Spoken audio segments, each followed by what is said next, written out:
I'm here with Tania Sachdev, who was the official commentator at this tournament. Tania, the tournament is over. What is your first feeling? It's very bittersweet. We were here, now it's been about 10 days, and coming here, working here, it's been such a special experience, getting to know everyone involved with this, their passion, their energy for freestyle chess.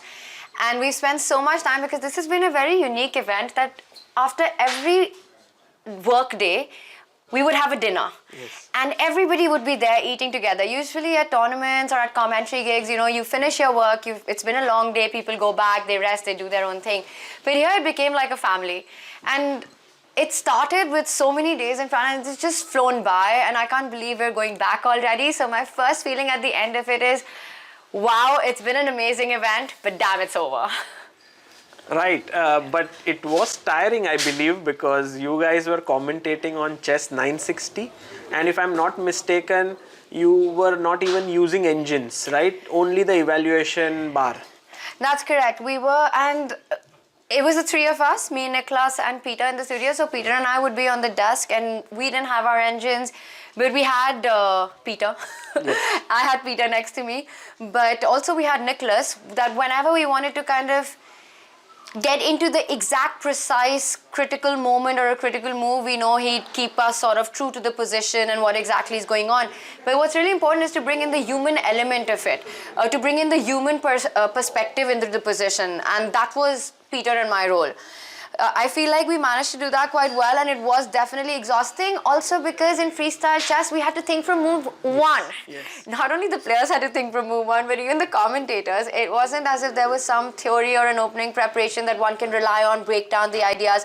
We were basically sitting and getting into the position along with chat, along with the players for those 10 minutes when it was being revealed. So definitely it was, I don't want to call it exhausting because we had so much fun doing it.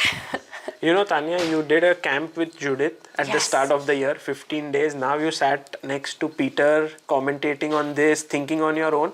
At this point, do you think your chess strength would be really at a high? I wish it would work like that, or maybe if I play, I would find out. But it's been such a special year like that, and maybe there's some special connection with Hungary, maybe. But Peter and Judith both, right?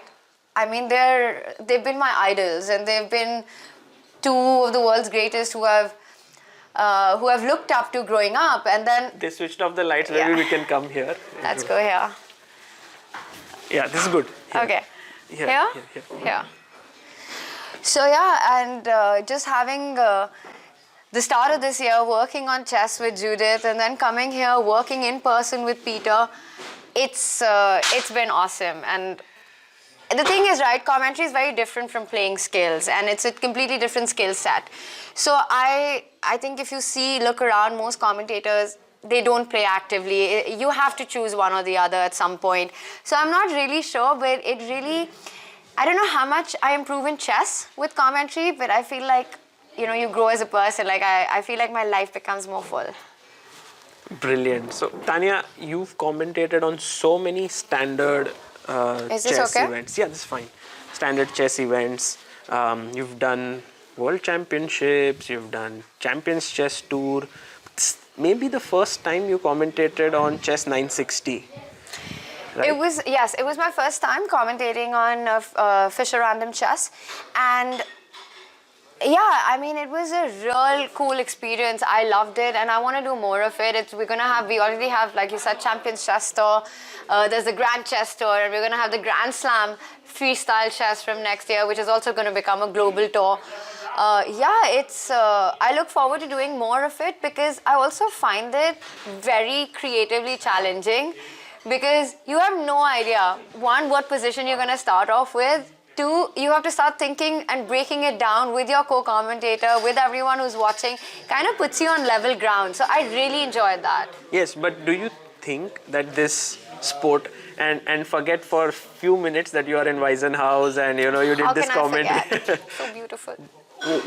What do you think will happen going forward from the technical standpoint of this Wanna game? go back? Yeah, let's come. Do you think this will pick up? Do you think that people will take it up? Because already Jan has announced 5 events, 4 events next year, or this year also a few events.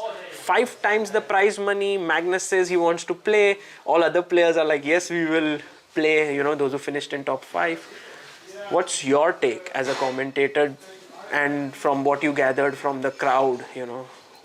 You asked this question and the lights came on. I think that's a sign that it's definitely something that we're going to be seeing a lot more of. And you're absolutely right that it's also been the players who've been playing here, their reaction to it. They've been enjoying the format so much. It's so fresh for them to have this classical time control in freestyle chess because they need those moments. We've seen them analyze at the start for 10 minutes. What can you do in 10 minutes? They barely sort of get around understanding what's, you know, an overview of the position. And I think the players, the way they have loved it, the way our audience has loved it, so many people tuning in. I mean, this is a first-time event. Jan's sort of put this together. It's a private event. And to kind of, on the very first go, to sort of create a legacy out of it is so special. I really see a big future. Magnus is so excited about it. The team behind the event is so excited about it. And we have seen Fischer Random before, but somehow I feel like it never took off, or we never realized the potential of what this beautiful game that Bobby Fischer spoke so much about and promoted so much what it was. And I at least felt it, that now I see what he was talking about.